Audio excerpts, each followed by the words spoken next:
Good day, and welcome to Mental Health and You. I'm your host, Cynthia Timms. Tell me, what does a home mean to you? I'll say that again. Not just a house, but what does a home mean to you? Stability, a foundational place to raise a family, start over. Does it mean safety? Does it mean community? Does it mean love? Or is it a combination of all these things and then some? My guest today is in the business of making home ownership and rentals in our community a reality and affordable. Say that again, and affordable. I want to introduce to you, to the Bronxnet family, to the viewers, to Bronx Mental Health and You, Michael Strong. I'm glad to be here. Michael Strong. Michael Strong is the executive director and the founder of Strong Community Services. Strong Community Services.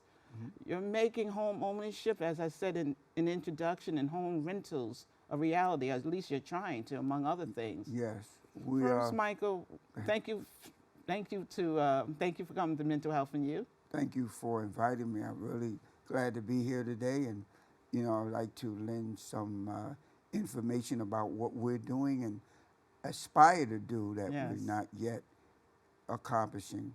So let's get started. I mean, first off, what is Strong Community Services besides your name? Okay, well, one of the things that we do is the foundation is housing. Okay. Okay, I started back in creating low-income housing as the assistant director in 88 to 97 at the 163rd Improvement Council. Okay. We created low-income housing through RFPs. They came through city, state, and federal government RFPs that when we won the award, the staff, of course, would get raises. And then whatever housing that we designed for the community, we would select a contractor, and they would design the housing, such as mixed income, senior citizens housing. And before I left, we were starting the special needs, and we created them throughout the South Bronx. We even have the on 163rd Street, on the corner there. They started them housings there. They escape me right now, but they started with those on the corner with Al Goodman houses. They started those. Wow. And then they expanded. You said something there, Al Goodman. I remember Al Goodman. I met him way back in the day when I was volunteering in a political campaign in the Bronx. You're going back a ways, 163rd and 3rd. That's right. That's right. Wow, that's going back a ways. But it's to the point. I mean, when we think about housing, Michael, particularly in my field, in mental health, housing is oftentimes the foundation of stability, emotional stability, as well as every other type of stability. That's why I opened it up with this question: what does housing mean to you? Because I feel, in my experience, if you have housing, if you have stable housing, we ain't talking about in a shelter somewhere, but stable, something that has your name on the lease, has your name on the deed. That means something emotionally. Something that's a legacy perhaps you could leave to your family. That's something that says, wow, I have accomplished something. I can set down roots, the foundational part. This is my opportunity to start again. Maybe I left a situation that wasn't good for me. Right. Maybe I got burned out. Maybe I got priced out. Whatever it could be. Maybe I was just in some bad, whatever. A house that belongs to you, a home that's with your name on it. And you talk about going back to 1988, Yeah. you know, that's a few years ago. How has the market changed? How has the demographics changed? How has your work changed and evolved over that time? Okay. There's been a lot of gentrification. Mm, There's been a lot of course, the cost of living is going to go up, but it's gone up to such a degree that, you know, even college graduates can't afford to live in housing that they're developing in the city of New York. A lot of city uh, workers, they make good salaries, and some of them will live outside the city because of the, you know, extensive costs of, you know, housing in New York. And this comes from, it's a structure, you know, it's a structure that comes from high places.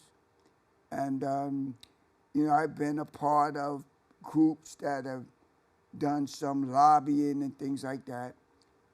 But, you know, when it comes down to the need, it's the little person, the person that, you know, may have a job now that the minimum wage is going up to $15, that might have a job in McDonald's, you know, and maybe both husband and wife are in fast food, and they can put their income together, but housing is still an issue.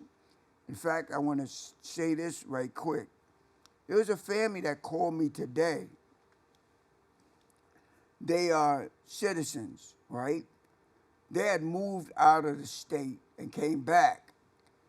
He is a very good tradesperson, but now he has 5 children and his wife and himself, and they don't have a place.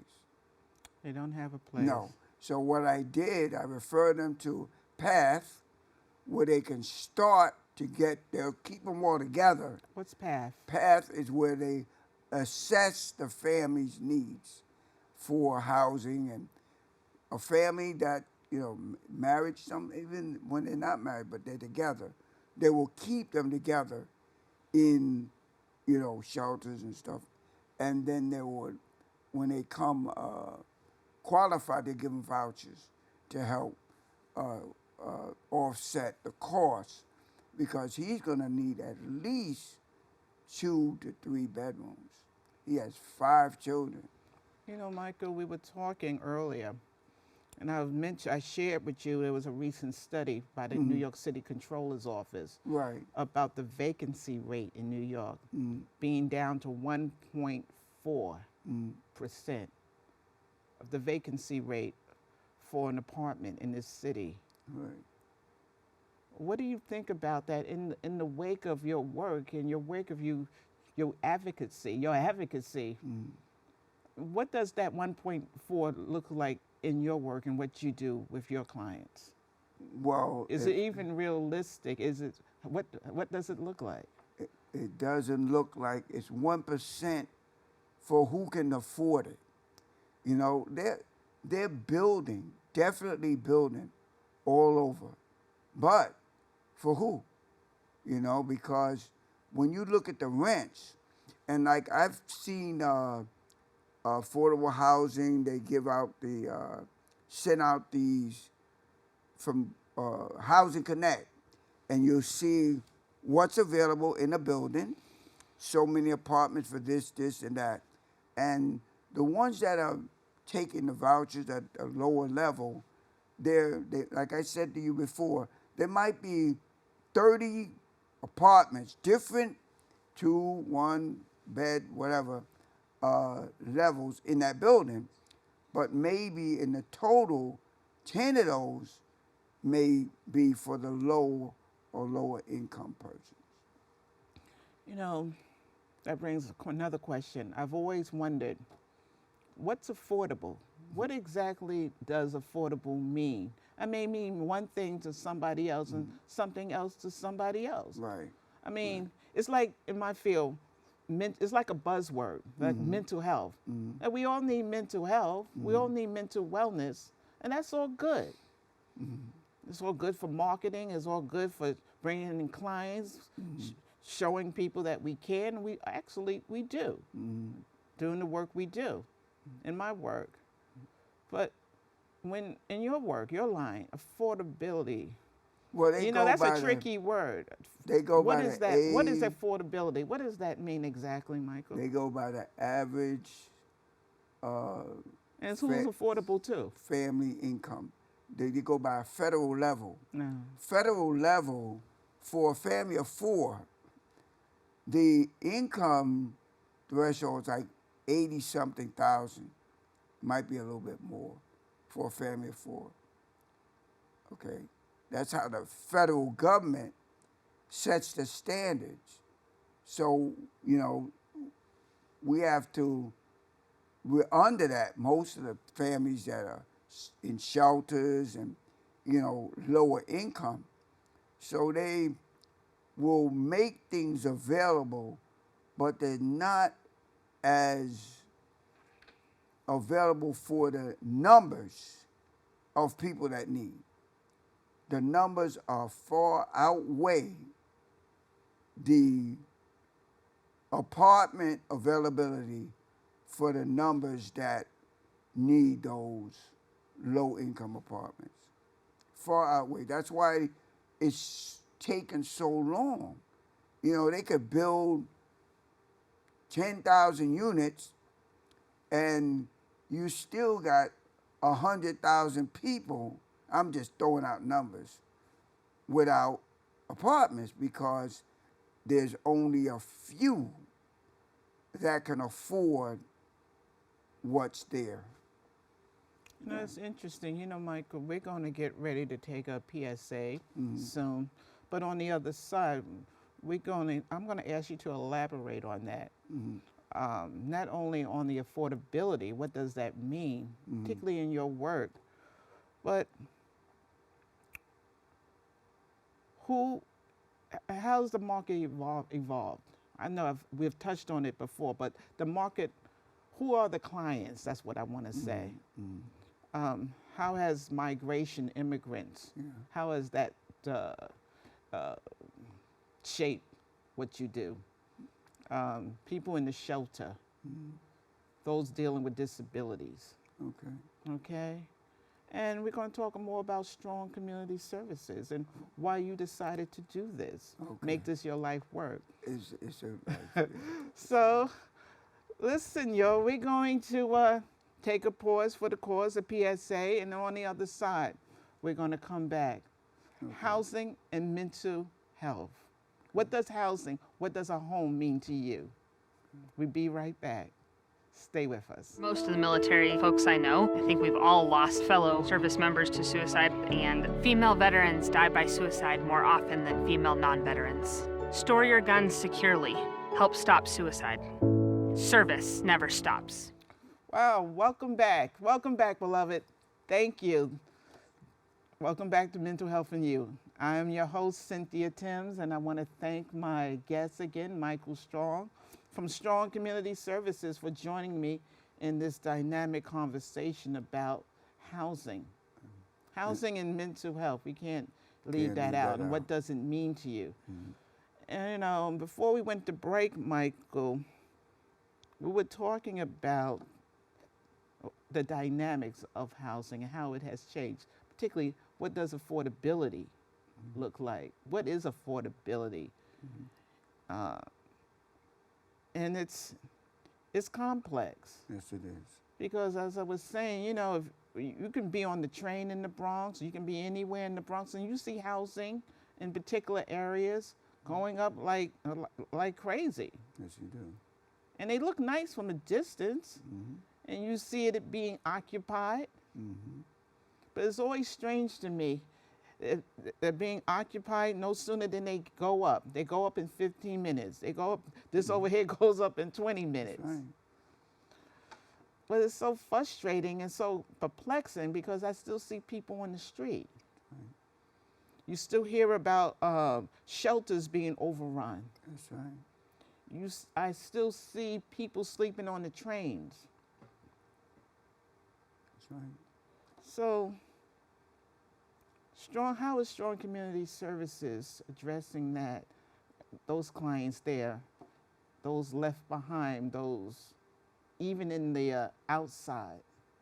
Well, one of the things that we would like to implement that we believe that would not only inspire and revitalize the community is to assist, train families throughout the 5 boroughs to learn the construction trades and become licensed home improvement contractors and contribute to the creation of affordable housing.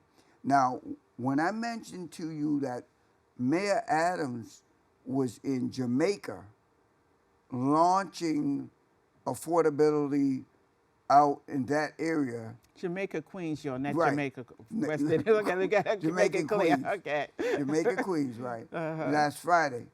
And those areas where there's mostly private homes, mostly. And those would be the perfect types of communities for these licensed persons to be able to create affordable housing in those communities. For the project, I call it SWEAT. And the acronyms for SWEAT is Superior Work by the Exclusively Assigned Tradesperson. We would train them to be experts. Now, you know the unions, they really know their stuff. Well, these private business owners would have to be equal or better than union tradespersons. You know, Michael, that begs another question. Is there a possibility of partnerships between the unions and if not, why? You're looking at me like... Well, the unions, see, that's why I said... I mean, you need bricklayers, you need carpenters, you need plumbers. I mean, a house just don't come up on its own. This would be a entity, the unions do, they build a lot of good housing. But I'm talking about the smaller things, where people that own their own businesses can do. Because the unions don't mix. If you're not in the union, you can't work for them at all. You can't. Well, what about, you're talking about training people. What about training people to make, what about training people in jobs that will allow them access into the union? Yeah, well, the unions As in open carpenters up, and plumbers and electricians? The unions open up what they call apprenticeship. That's why I didn't use that word. Apprenticeships are unions. Unions do apprenticeships. Okay, they have that area.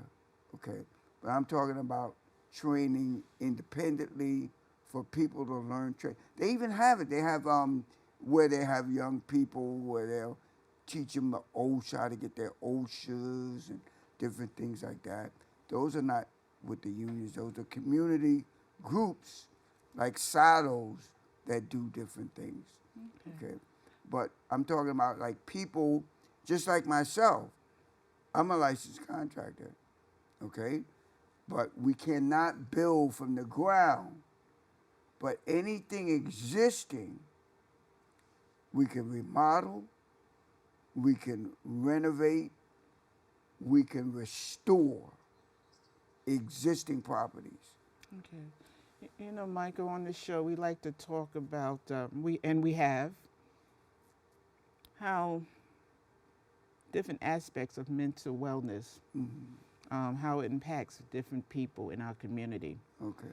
Your organization has a place for veterans, Yeah. people with special needs, Yep. immigrants, Yep. homeless. Yep. What brought you into this work? It's a calling. It really is. And who Like I called- said, I asked, who called you, Michael? you know, I have my Or what own called faith. you? I have my faith. Yes. But like, I'll elaborate briefly on this. Back in the mid 80s, I was hooked on crack cocaine. I was freebasing, which the now deceased Richard Pryor used to hear about him freebasing cocaine. He burned himself or whatever. And I was doing that. And I was shooting heroin in the 80s. And one day in 1987, I just got tired. I really got tired because everything money-wise that I put my hands to, I spent on drugs. So I went up in a room, and I have this on my website too. What's your website, by the way? My website is www.strongcommunityservices.com. Okay, now you went up into your room. What happened? Went up in my room. I just wanted to get that out there. Okay. Shut the door. And I remember exactly what I said. I said, Lord, I'm freebasing cocaine, I'm smoking crack, and I'm shooting dope. And I can't stop. When I got up off my knees, there was a surge of supernatural power that came over me, rushed me, and every desire was gone. Was gone. Was gone. From that night in 1987, not one time have I touched any drugs, nor smoked cigarettes. So your testimony can help save lives. Your testimony, your story. And that's what we talk about. How stories. I did a show on what is your story, how it can impact people. Yeah. And it seems to me you have a story. Yeah. So what do you tell that person today who's hooked on cocaine, hooked on crack, who's lying in the street, maybe feeling hopeless? Well, I don't have a home. I don't have a job. No one loves me. I don't even love myself. Okay, Miss Timms, I'm going to be very, very honest with you. I have very little opportunity for that. I remember years ago when I first got the living. I asked you that, Michael, because surely some of them must come to you for help. I mean, maybe a veteran who's maybe dealing with drugs, dealing with alcohol, dealing with despair, maybe a homeless person. Someone has heard of you. Someone, you're out there talking, you're out there advocating. Yeah. Someone comes up to you, you're giving a speech somewhere, you're giving a sermon, and they say to you, Michael, wow, your story touched me. Yeah. I'm that crackhead, I'm that alcoholic. And I desire, if that's possible, and I see you. Yeah. Tell me how you did it. And you did. Oh. Yeah. I don't have a home. I don't have a job. Step one, what would you say, if it's possible? Well, what helped me was prayer. That's what helped me. I can't say anything other than what helped me. And like I said, it may be hard to believe for a lot, but from that night, I never touched it. And I'll tell you something else, Ms. Timms. I've had some very tough times. And when things get tough, sometimes we we turn, Not once. Not once. And I've had some really, really tough times.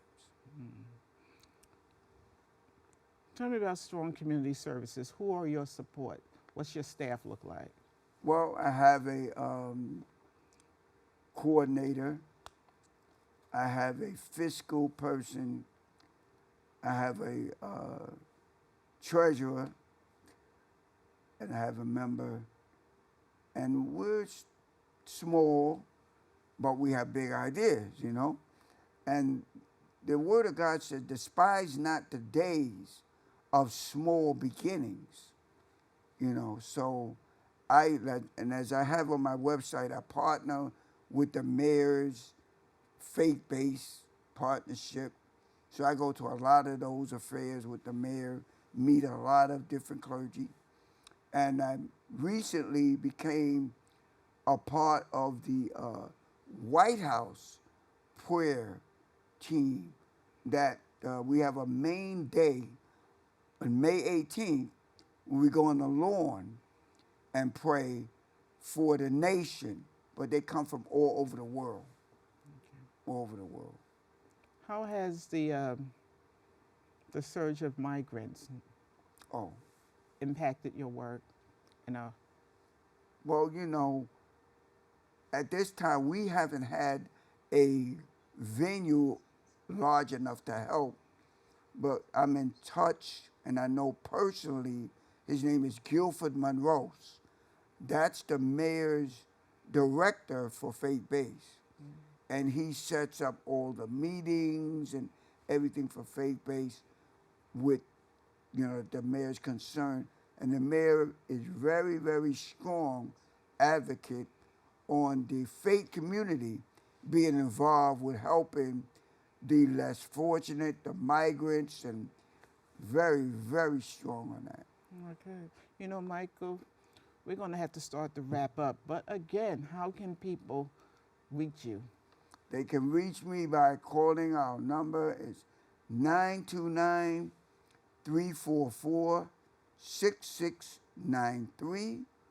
And you can look on our website at www.strongcommunityservices.com. And we're also a recognized 501c3 not-for-profit, and we're also recognized as a private foundation. You know, Michael, this has been a pleasure. It's been a blessing. It's been a joy. You know, we talk about housing, but housing is so much. A home is so much. It is. It's physical, but it's emotional too. Yes, it is. You know, it's a blessing. Yes. And I want to thank Bronxnet for giving us this platform. Thank you. And I want to thank you for being a part of this wonderful, incredible experience, yet again, of mental health in you. What is your home looking like? What do you wish it to look like? What do you want it? It could be yours. It's within your reach. Thank you so much, Michael. Thank you so much, Bronxnet. Be well. Thank you for the pleasure of your company. Okay. Once again, thank you, beloved. Thank you. Thank you. Good night.